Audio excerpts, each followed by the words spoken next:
तिहारको रमाइलो भर्खरै सकिएको थियो।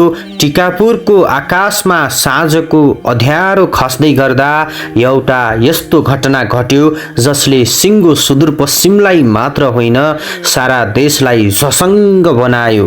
लम्गीचुहा नगरपालिका 1 का 23 वर्षीय भूपेन्द्र बडुवाल भर्खरै जुङ्गाको रेखी कस्दै गरेका जीवनमा धेरै सपना बोकेका एक होनहार युवा।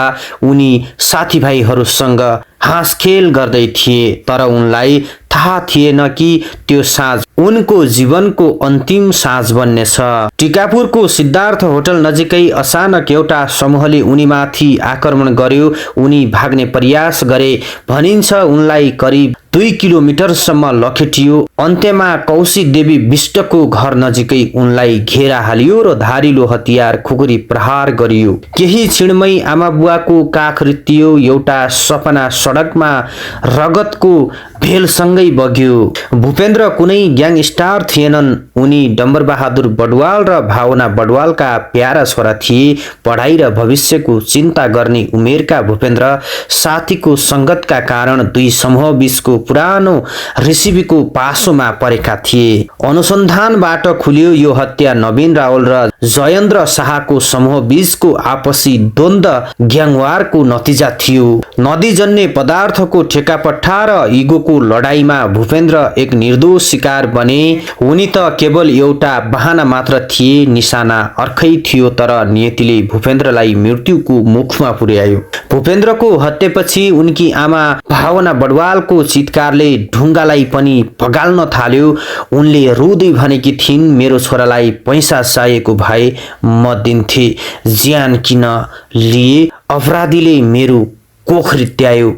बुबा डम्बर बडुवाल जो एक सामाजिक व्यक्ति पनि हुन्, छोराको लास हेरेर पनि न्यायका लागि चट्टान झैं उभिए। उनीहरूको एउटै माग थियो, मेरो छोरा त फर्किएर आउँदैन, तर अर्को कुनै आमाको काख यसरी नरित्तियोस्।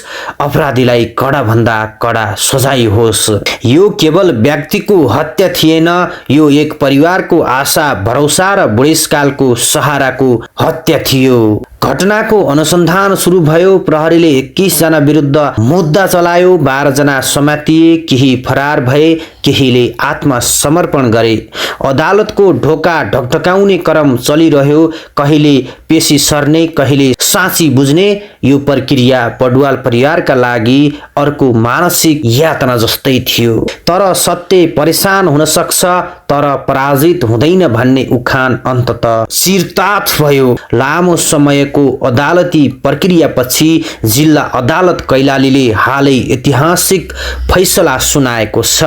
भूपेन्द्र बडुवाल हत्या प्रकरणमा संलग्न 13 जनालाई नै जन्म कैदको सजाय सुनाएको छ।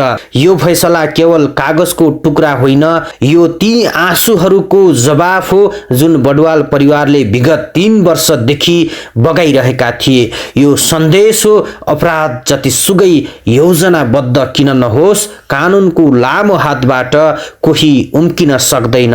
भूपेन्द्र आज हामीमा छैनन्, तर उनको कथाले हामीलाई सधैँ झकझकाइरहनेछ।